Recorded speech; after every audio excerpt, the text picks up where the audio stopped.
সম্পর্কে বলবো, এই জন্য এটা নিয়ে আসলাম। সৌদি আরবের আবহাওয়া এমন যে আপনি যদি কোনো কিছু রেখে দেন কোথাও, এটা কিন্তু নষ্ট হবে না, পচবে না বা পোকাও ধরবে না। এটা শক্ত হয়ে যে এরকম হয়ে যাবে। একদিন আমার মেয়েকে আমি ব্রেড খাইতে দিছি, তো ও না খেয়ে বাটির মধ্যে ছিঁড়ে ছিঁড়ে ছড়াই ছিটিয়ে রাখছে। তো পরের দিন এটা আমার ফেলতে আর মনে নাই। পরের দিন আমি ওইগুলা ফেলতে গেছি, এখন দেখি মচমচ শব্দ করে, মচমচ শব্দ করে এভাবে। পরে ভাঙলাম, দেখলাম একদম পুরা টোস্ট বিস্কিট হয়ে গেছে। তো এর থেকেই বুঝলাম যে আসলে আমি যদি ব্রেড এভাবে কেটে রেখে দিই তাহলে মনে হয় টোস্ট বিস্কিট হবে।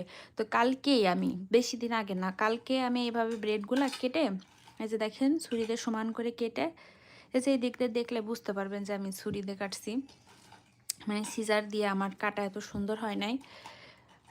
ছুরি দিয়ে কেটে আমি আর কি করছি, মানে এরকম রেখে দিছি, দেখলাম যে ব্রেড হয়ে গেছে। চিন্তা করতে পারেন যে সৌদি আরবের আবহাওয়া কতটা শুষ্ক, মানে এতটা শুষ্ক যে ব্রেড রাইখে দিলে আপনার এটা টোস্ট বিস্কিট হয়ে যাচ্ছে, তাও আবার মস